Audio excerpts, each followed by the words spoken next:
Хай манайхаа та бүхэндээ үзэж байгаа өдрийнх нь мэндийг хүргэе. За сүүлийн хэд хоног ерөөсөө бичлэг хийсэнгүү. Тэгээд өнөөдөр ямар бичлэг хийх гэж байгаа вэ гэхлээр өнөөдөр миний төрсөн өдөр байгаа. 2024 оны 11 сарын 26. Би өнөөдөр 23 нас хүрч байна. Тэгээд 23 нас хүрч байгаа болохоор энүүдийн бичлэгээр 23 нас хүрээд ойлгосон 23 зүйлийн талаар тайлбарыг хуваалцъя гэж бодоод энэ хүү бичлэг хийж гин. Тэгээд дараа нь 24, 25 гэд ингээд хүрхээрээ энэ бичлэгээ бас үзээд дурсаад гоё дурсамжтай болов гэж бас бодсон. Тэгээд сая 23 зүйлийн талаар бичээд тэгээд энэ бол зөвхөн миний хувьдаа бодож явдаг зүйл болохоор тайлбарыг хуваалцах гэсэн юм. За би тэгээ сая энэ дэвтэр дээр ингээд бичсэн. Би энэ дэвтрийг монголоос авчихсан байхгүй юу? Тэгээд хамгийн анх одоо ингээд юу бичсэн тайлбарыг харуулъя л та. Би нэг бүр 19 онд авч ирсэн юм байна. 2019 оны 11 сарын 9-нд бичсэн. Тэгээ ингээд юм зурж мураад.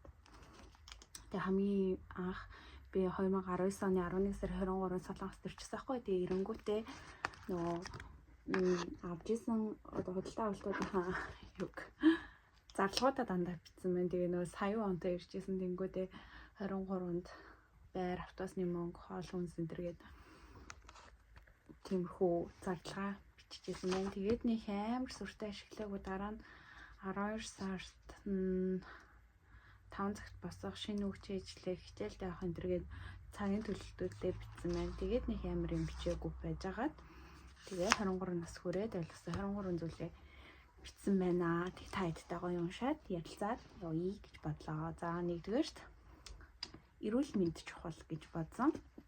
Хүн ямар ч байсан, ямар ч их мөнгөтэй, ямар ч боловсралтай байсан хамгийн чухал зүйл бол эрүүл мэнд гэж би боддог. Тэгээд эрүүл байхын тулд байнгын одоо өдөр тутамдаа хийдэг бүх зүйл эрүүл мэндэд шалтгаална. Тэгээд хоол хүнс ер нь бол сар бүр, жил бүр сар бүрэн чаш ер нь бол жил бүр эрт илрүүлгийн шинжилгээндээ, бүтэмийн шинжилгээндээ орчих хэрэгтэй.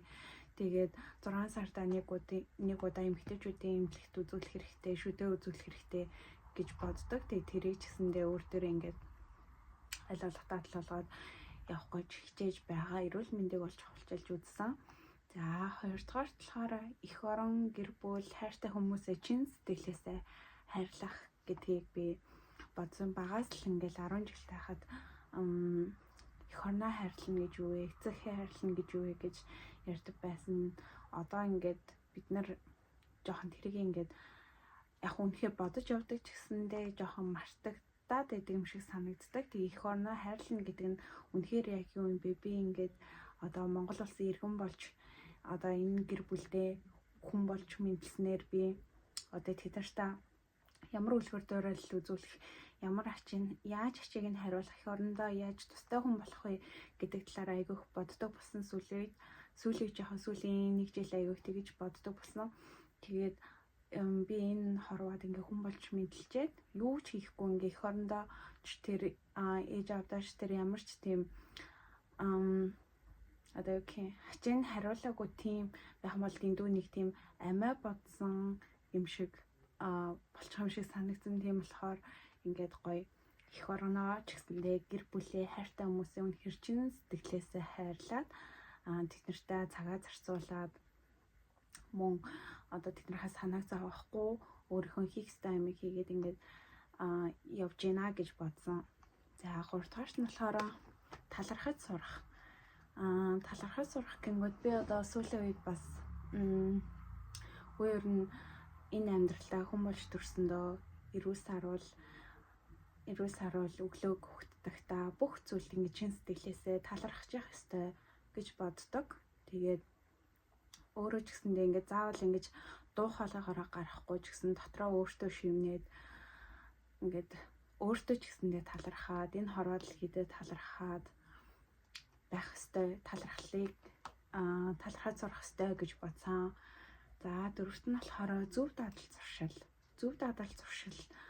Өдөр тутамдаа ер нь хийж байгаа бүх зүйл өглөө босоод усуухаас эхлүүлээд энэ бүхэн ингээд зөв дадал зуршил болоод явна. Тэгээд аль болох өдөр тутамдаа шинэ зүйлийг өөртөө суулгаад тэр маань ингээд нэгэнтээ миний дадал зуршил болчих юм бол би амьдралынхаа туршид тэрийгээ хийгээд явах учраас тэрийг ингэж өөртөө суулгахыг чухал гэж бодсон. Тэгээд жишээлбэл дасгал хөдөлгөөн, эрүүл хооллолт, өглөөний цагаа уух гэх мэт жижиг зүйлс одоо энэ жижиг гэлтгүй айгуу чухал зүйлс болохоор энийг ингээд өөр дээрээ суулгаад явж байгаа. Тэгээ би одоо ингээд залуу байгаа дээрээ энийг ингээ өөртөө суулгачих юм бол цаашлаад гэр бүл зохиогоод хүүхэдтэй болоод хүний эхнэр болоод ингээ явсан ч гэсэндээ тэд нартай ч гэсэндээ одоо өөрхөн хүүхдэд үлгэр дуурайл болох ёстой учраас зөв дадал зуршлыг өөртөө суулгах ёстой гэдэг утгаар чухалчилж үзэн. За 5 дугаарт өөрийгөө хайрлах сурах. За өмнө нь би бол өөрийгөө хайрлах гэдгийг одоо юу гэдэг арай нэг тийм материалистик зүйлсээр хардаг гэсэн болов ингээл за шинэ хувцас авах, өөртөө нүрийн ярьцлагын юм авах ч юм уу, за маск тавилаа ч юм уу. За яг тэр ингээ өөрийгөө хайрлаж байгаа нэг хэлбэр ч гэсэндээ яг тийм гол зүйл бол биш байсан байгаа. Хамгийн чухал зүйл нь би ингээ сэтгэл зүгээ эрүүл байлгах, бие махбодоо эрүүл байлгах, тэр тал дээр илүү их өөрийгөө хайрлах хэрэгтэй юм бэлээ гэж ойлгосон. Тэгээд одоо 23 нас хүрэхдээ би ингээд олон хүмүүстэй таарчсан. Тэгээд ингээ миний сэтгэл зүг одоо гомдоох надад ингээд сэтгэлийн шарах өгөх хүмүүстэй ч гэсэндээ уулзж байсан болохоор яг тэрнээс өөрийгөө хайрлах тухай өөрийгөө хайрлахыг сурсан гэх юм уу. Тэгээд өөрийгөө хайрлах нь бас хамгийн чухал зүйл юм байна гэдгийг бас ойлгосон. Тэгээд та бүхэн ч гэсэндээ одоо хүний хувьд өөрийгөө хайрлах гэдэг тодорхойлолт өөрөөр ахaltaа. Миний хувьд гэвэл ер нь сэтгэл зүгийн хамгийн эрүүл байх нь өөрийгөө хайрлаж байгаа хамгийн том хэлбэр юм байна гэж бодсон. За тэгээд цаг төлөвлөлт. Цаг төлөвлөлт бас маш чухал. Өдөрт өглөө босоод би хэдээс хэдэн цагийн хооронд цайгаа уух, хэдээс хэдэн цагийн хооронд хичээлдээ явах, хэдэн цагийн хооронд дасгалаа хийх гэдэг энийг маш ингэж зүйтэйгээр ингэж системдээ ингэж дотроо заавал бичих албагүй ч гэсэндээ дотроо ингэж төлөвлөө сурчвал хэрэгтэй гэж бодсон. Тэгээд өдөр тутамныхаа ямиг ч гэсэн 7 хоног тутамынхаа ямиг ч гэсэндээ би одоо хэдэн хоногийн дараа одоо хасанд би найзтай уулзах юм уу ингэж өдөрт гинт шийдвэр гарах биш, наан төлөвлөж ажлуудаа зохицуулах хэрэгтэй байна гэж бас бодсон. За санхүүгөө зөв зохицуулж сурах.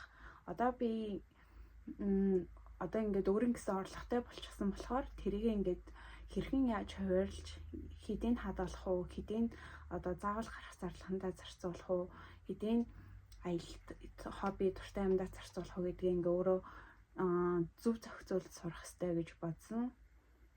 За дараагийнх нь болохоор хэрэггүй зүйлээ хайж сурах гэдэг дээр болохоор би ингээд өмнө нь болохоор жоо хөвшин шиг ингээл барианы шилж юм одоо юу ч гэдэг. За энийг ингээл дараа нь хэрэгжилчэндээ гэл ингээл хадгалаад хэрэггүй зүйлийг хадгалдаг гэсэн мөлий. Тэр нэг тийм хэрэггүй юмыг бол ингэж хадгалаад өөртөө ингэж навшураад авах хэрэггүй санагдсан. Тэгээд тэрийг болохоор бас ойлгосон зүйл гэж үзээд бичсэн байгаа. За дараагийнх нь болохоор хобби. Хүн заавал хоббитай байх хэрэгтэй гэж бодож байна. Одоо хэрвээ хин нэг хүн надаас ингэ чиний хобби чи юу вэ гингөт би нэг шууд хариулах нэг тийм хоббитай байвал гоё гэж бодсон. Тэгээд юу ч гэдэг одоо ингэ тэр хоббиндаа цагаа зарцуулаад одоо тэрийг хийж явахдаа миний ингэ хад жаргалын гормон ялгараад ингээд чөлөө цагаараа хийж явах тийм юмтай байх хэрэгтэй гэж бодоод хоббиг бас чухалчилсан. За дараагийнх нь болохоор үнцэнтэй хүмүүстэй үнцэнтэй цагаа зарцуулах. Энэ дээр болохоор би ингээд за хүн ингээд баг байх тусна одоо залуу байх залуун жишээ нэг хөшөрсөн шиг одоо ингээд амар олон найзтай байдаг хүмүүс байдаг штэ. Гэхдээ зөвлөө гоё олон найзуудтай байхгүй. Хамгийн гол нь ингээд яг тэр чинь ингээд жинхэнэ чиний найз уу жинхэнэ одоо ингээд цаашдаа чамд үнэхээр чи тэр хүмүүст хэрэгтэй. Тэр хүмүүс чамд хэрэгтэй. Тийм харилцаатай хүмүүс үү? Тэр хүмүүстэй яг зөв цагаа зарцуулж гин үү? Хэрэггүй хүмүүст хайрын цагаа зарцуулж байгаа юм шиг үстэй гэдэг утгаар энийг ингэж ойлгож битсэн байгаа. Ойлгож битсэн ч яг ер нь бол өөрөө ойлгосон. Тэгээд ер нь бол хэрэггүй хүмүүст үнцэгтэй цагаа зарцуулаад бол хэрэггүй. Тэр цаг хугацаа чинь дахиж хамт хязгаарч болохгүй учраас зөвхөн хайртай хүмүүстэй өөрхөн үнцэнтэй хүмүүстэй тэр цагаа зарцуулаад үнцэнтэй цагийг өнгөрөөгөөрэй гэж энэ зүйлээ бичсэн. За дараах нь болохоор өдөрт нэг ч гэсэн шин зүйл сурах. За энэ болохоор ингээд өдөрт нэг ч гэсэн шин зүйл сурах гэдэг нь ингээд заавал би дэвтэр ном дэлгээд ингээд хичээлээ хийгээд суух биш ч гэсэндээ ингээд ажиллаа хийж байхдаа ямар нэгэн дуртай сэдвийн хандлал арах подкаст сонсдог ч юм уу эсвэл шинэ нэг үг цээжлэх ч юм уу тэгэж ингээд баг багаар өөртөө тасгаад өчигдрийнхаасаа өнөөдөр би нэг ч гэсэн зүйлээр илүү мэдлэгтэй болсон байна гэдэг утгаар энийг би бичсэн байгаа. За дараагийнх нь болохоор тухгүй газраас өөрийгөө холдуулах. Одоо жишээ нь ингээл олоолаа ингээд сууж агаал тэр надад нэг л тийм тухгүй санагдал байвал би ингээд за бусад хүмүүсийн хуваар амьсгалыг алдуулаад яах вэ гэх ингээд өөрийгөө ингэж тийм тухгүй байлгаад байлгүйгээр зүгээр тэндээс за би ингээд улаа шүү гэж босоод явж чадах үйс байх ёстой. Эсвэл болвол үгүй гэж хэлж сурах ёстой.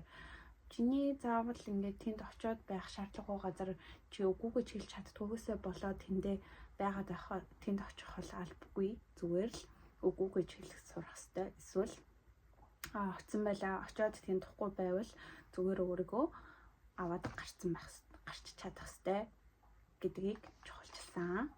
За дараах нь сайн зүйл бодож байх. Би ингээд ер нь юмыг амар ургуулж боддог төрлийн байхгүй. Ер нь эмэгтэй хүмүүс бас жоохон тийм мэд штэ юмыг айгу ургуулж боддог. Тэгээ би бас тийм тэнгүүтээ би ингээд нэг ажиллаж авах юм уу эсвэл ингэв үедээ нэг ингээд жоохон муухай бодож үлээр ингээд ургуулж бодоол бүр ингээд толгойн дотор үнэн драма бодчихно. Тэнгүүтээ тэрэн дээр өөрөө стресстэй тэндээ ингээд нэг тийм дөхшсөн мэдрэмж аваад идэг. Тэнгүүтээ одоо болохоор би яг нэг тийм хүн бодоод ирэнгүүтээ за сайхан бодол руу шилжгээр ингээд бүр өөртөө жоохон тэмцэлддэг толгойн дотор.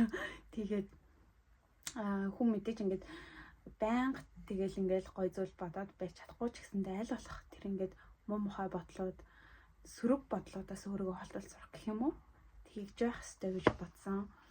За дараах нь болохоор бусдын юу гэж бодоход анхаарал хандуулахгүй байх. Яг хөө энийг хүн болгоно л тэгж хэлээ шүү дээ. Бусдын юу гэж бодоход битэн анхаарал хандуул гэж хэлдэг ч гэсэндээ энэ маань бас жоохон хэцүү. Хүн угаасаа л нийгмийн амьтан болохоор эргэн тойрны хүмүүс намайг юу гэж бодож байгаа бол гэдэгт жоохон ч гэсэндээ ингэж угаасаа бодол төрнө шүү дээ. Одоо ч гэсэндээ би тэгдэг. Гэхдээ жоохон нас ахих тусам гэх юм уу тэр бодол маань арай багасаад байгаа. Өмнө нь бол арай илүү за зүгээр 100%-аар авч үзэхэд өмнө нь би 90%-тэй 95%-тэй бусдын юу гэж бодоход ингэж анхаарлаа хандуулдаг гэсэн бол одоо нэг арай 50-60%-тэй болсон гэх юм уу. Тэгээд баг багаар ингээд тэрэнд нэг тийм ачаалал өгөхгүй байхыг айгүйх хичээж байгаа. Тэгээд бусдын ингээд одоо юу гэж бодоход ингээд анхаарлаа хандуулах тусам хүн өөрөө амар ядардаг юм шиг санагдсан. Тэгэхээр тэр бодолтойгоо ч гэсэндээ айгүй чухалчилж үзээд тэгээ бицээ. За дараагийнх нь болохоор цөөхөн бөхөд чанартай хүрээлэлтэй байх. Би угаасаа л ер нь 10 жилтэй ч гэсэндээ айгүй цөөхөн хүрээлэлтэй байсан. Угаасаа миний одоо нэг personality аюу ахгүй юу? Introvert төрлийн юм ахгүй би. Тэгээ хүнтэй нэг тийм амар хурдан ингээ амрахнаар найзалцдаг төрлийн хүн бол биш. Тэгээд яг танихгүй хүнтэй ингэж төрүүлж юм яриад ингээд яриаг эхлүүлж чаддгүй. Тэгээ хүн өөрөө ингээ над дээр ирээд юм ярил би ингээ өргөжлүүлээд ярьж бол чадна. Тэгээд ер нь бол их зөвхөн хүрлээсэн. Одоо ч гэсэн ер нь бол тийм тэгээд ер нь зөвхөн хүрлээ. Тэгээд тэр хүмүүс нь ингээд чиний хувьд чанартай байх хэрэгтэй гэж бодсон. Тэгээд чи ч тэр хүнийхээ хувьд чанартай хүн байгаа. Тэр хүмүүс ч гэсэн чиний хувьд чанартай. Тийм л хүн хүрээлэлтэй бай гэж бодсон. Ер нь байгаа. За тэгээд дараагийнх нь болохоор ганцаараа байж сурах. За би 24 онд ер нь бол илүү их тийм ганцаараа байж сурсан гэх юм уу. Тэгээ би албаар өмнө нь 23-аас 24 он руу шилжих хичээлж гисэндээ ганцаараа ингээд оноо гаргаад ер нь бол гэр бүлийнхаа үнцэн одоо найз нөхөдтэйгээ хамт байхын үнс нь яг тэрийг ингэж айгүй их мэдэрсэн тийм ийм жил болж өнгөрлөө. Тэгээд үнцнийг мэдрэхээс гадна би өөртөө бас аюу их танилцсан. Би иймэрхүү үед иймэрхүү байд юм байна да. Би ийм байвал ингэдэм байна да гэж илүү их өөртөө танилцсан. Тэгээ ганцаараа байж сурсан. Ер нь бол би ганцаараа хаанч ер нь байж чадах юм байна гэдгийг бол мэдсэн. Тэгээд илүү хүчтэй болцорсон. За дараагийнх нь болохоор гэр бүл төлөвлөлт. Одоо би ингээд 20 гарч байгаа юм чи ингээд гэр бүл бодох нас маань жоохон төгсөн байна. Тэгээд би гэр бүлтэл дээрээ бодож байгаа хизээ хэдэн жилийн дараа хүнтэйсээ ухаад хүүхдтэй болох уу, хизээ хүүхдтэй болох уу, хүүхдтэй болохоос өмнө юу хийх үү, хүүхдтэй болсныхаа дараа юу хийх үү гэд ингээд тэр талаараа илүү их боддог л чи нарийн ингээд төлөвлөгөө гаргаагүй байгаа ч гэсэндээ ер нь ингээд дотроо бодоод яваад байгаа. За тэнгүүтээ дараах нь хүнтэй зөв харьцаж сурах. За би яг нэг амар тэгж хүнтэй муухай харьцаад байдаг төрлийн хүн биш л. Гэхдээ яг ер нь бол интроверт төрлийн зан чанартай гэсэн чинь тэнгүүд би ингээд жоохон ингээд юу яагаад гэдэг хаалттай гэх юм уу. Тэг ингээд тэр маань ингээд зарим хүмүүст буруугаар ойлгогддог байж магадгүй. Би ингээд хүмүүстэй нэг юм ярихгүй болохоор тэрний жоохон эвгүй санагддаг байж магадгүй л. Тэгээд би ямар ч тач ингээд хүнтэй нэг сайхан гоё мэдлээд тэгээд хүнтэй ямар ч тач ингээд амар гоё мэдлдэг бай гэж бодсон. Тэгээд би ч бүр ингээд мэдлж чаддгүй байсан байхгүй юу. Тэгээд тэрэн дээр анхаарай гэж бодсон. Өөрийнхөө хувьд ч тэр нь бол. За тэгээд дараах нь болохоор хийвэл бүү гэж хэлсэн байгаа. Тэгээд одоо ямар нэгэн ингээд гинт байж байгаа санаа орж ирдэ штэ хүнд. Тэнгүү тэрийг ингээд сайн бодож аваад үнэхээр чи хий гэж бодож ивэл хийгээд үз. Тэгээд хийгээд үзье гэж бодож ивэл түүнээсээ битээ зүгээр л хийгээд үз гэж би бодсон. Тэгээд хийж байгаа зүйлдээ тууштай байгаарэ гэж өөртөө хэлсэн. За дараагийнх нь болохоор хоёрдох нь сэтгэл зүгээ эрүүл байлгах. За би түрүүн ч гэсэндээ ярьсан сэтгэл зүй эрүүл мэнд айгуу чухлаа гэж. Хөө ингээд хичнээн бие махбод бодын эрүүл мэнд гэж бодож байгаа ч гэсэндээ дараагийн яг хамгийн чухал зүйл нь бас сэтгэл зүй эрүүл мэнд айгуу чухал гэж би боддог. Тэгээд чиний сэтгэл зүйг тавгүй болгодог, чамайг тухгүй болгодог ингээд тийм хүмүүсээс өөрийгөө хол байлгаарай, харилцаа таслаарай гэж бол би өөртөө хэлж байгаа. Тэгээд та хэдэж гэсэндээ хэлье. Тэгээд одоо юу гэмдэ ингээд хүнээс их юм бити хүсээрээ тэгээд хит их өндөр хүлээлт тавьчихаар дараа нь тэрэнд ч хүрч чадахгүй бол чиний сэтгэл зүй бас л хэцүү байдалд орох учраас бити тийм байгаарай гэж өөртөө хэлье. Та хэдэж ч бас хэлье. Би нөгөө нэг камерлогоо яриад болохоор нэг өөртөөгөө яриад байна л. Гэхдээ юу гэмдэ өөртөө хэлж ийн тэгээд та хэдтэй өөртөө хэлж байгаа зүйлээ хэлж өгч гэсэн чигээ за самартай ш нэг тийм. За тэгээд дараагийн нь болохоор намайг аз жаргалтай болгодог зүйлээ цагаа зарцуулах. За энэ бол хоббитэй бол адилхан л. Гэхдээ яг уу ер нь бол хобби гэхээс илүү аз жаргалтай болох. Би одоо ингээд хобби хийж байхдаа ч гэсэн аз жаргалтай болдог ч гэсэндээ ингээд гэртээ зүгээр кино үзээд хэвтээд гээд гоё дуртай юм идээд нэг өдөр амрах ч юм уу. Энд би ч гэсэндээ аз жаргалтай болдог. Эндээ ч гэсэндээ би цагаа зарцуулнаа гэж боддог. Тэгээд юу ч хийж болно шүү дээ. Аз жаргалтай болгодог зүйлс би өглөө босоод нэх гоё өөртөө өглөөнийхөө цаг бэлтээд ингээд нэг 50 суухтаа бас амар аз жаргалтай болдог. Тэрэндээ ч гэсэндээ одоо жишээ нь би нэг одоо зарим хүмүүс чинь гэдэг чинь цагаа тулгаал босоол дээлгээс нүр амаа ухаагаал хувцас өмсөл гараа явдаг штэ. Өглөөнөө цагаач уухгүй. Тэгээд би болохоор хүмүүс тэгээд би болохоор амар харьцуулахын жишээ зүгээр надад болохоор ингээд нэг тэгэж босдоосоо 30 минутын өмнө наан басаа нэг 50 цагаа угаад ингээд явбал айгу өглөө гоё эхлүүлж байгаа юм шиг санагдах байхгүй. Тэгээ би энэндээ цагаа зарцуулах бас дуртай. Тэгээд дараагийнх нь болохоор хийж байгаа зүйлээ чин сэтгэлээсээ хийх гэж үзсэн байна. За би ингээд одоохондоо ингээд буудалд ажиллаад цагийн ажил хийгээл ингээд 0 угаагаал ингэж байгаа ч гэсэндээ энэ маань ингээд би насаараа хийх ажил биш. Гэхдээ одоо хийж байхдаа энийгээ ч гэсэндээ чин сэтгэлээсээ хийх ёстой. Би ингээд тэр ажлыг хийж байгаа болохоор би ингээд тэндээс цалин аваад би тэрүүгээрээ төлбөрөөлөө, би тэрүүгээрээ хоолоо авч идээд ингэж байгаа юм чинь би тэрийгээ чин сэтгэлээсээ хийгээл яг тэр цаг мөчтөө сэтгэлээ зориулах хэрэгтэй гэж би боддог. За дараах нь болохоор яг одоо байгаа хүчтөө, яг одоо байгаа мэдрэмжээ зүгээр мэдрээл өнгөрөх гэж утсан. Одоо жишээ нь ингээд ямар нэгэн зүйл ингээд зорьсон байлаа гэж бодъё л доо. Тэгээд тэр зорьсон зүйлтэй хүрэх үйл явц нь айгүй гоё. Тэр мэдрэмжээ ингээд тэр цаг мөчтөө ингээд гоёор мэдрээд ингээд одоо яг тэр мэдрэмжээ ингээд гоё даван туулаад ингээд явах нь гоё. Мэдрэмжээ өөрөөсөө дарах биш. Тэр мэдрэмж хэцүү байвал хэцүүгээ ч гэсэн мэдрээд хэцүү байх мэдрэмж хүртэл хүний амьдралын нэг хэсэг болохоор хэцүү байвал хэцүүгээ ч мэдрээд ад жаргалтай байл ад жаргалтай мөчөөч гоёор мэдрээд ингээд явъя гэж бодсон.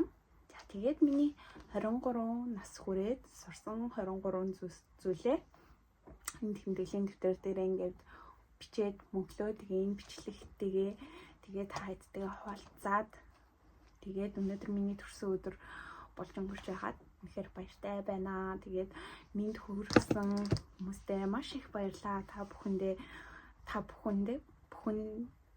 би хайртай шүү. Би сая та бүхэндээ маш их баярлалаа гэж хэлэх чагаад амар сайн хэлчлээ. Тэгээд та хэдтэй хайртай шүү. Тэгээд дараагийнхаа миний ингээд амьдралын цаг мөч бүргийн ингээд бичлэг бүхэндээ хамт байгаад баярлалаа. Цаашдаа тэгээд аль болох бичлэгээ оруулаад явах болно. Тэгээд лайк, subscribe дарахаа битгий мартаарай. Бай. Та бүхэндээ өөртөө хүсдэг бүх сайхан бүхнийг хүсье. Аз жаргалтай амьдрцгаарай.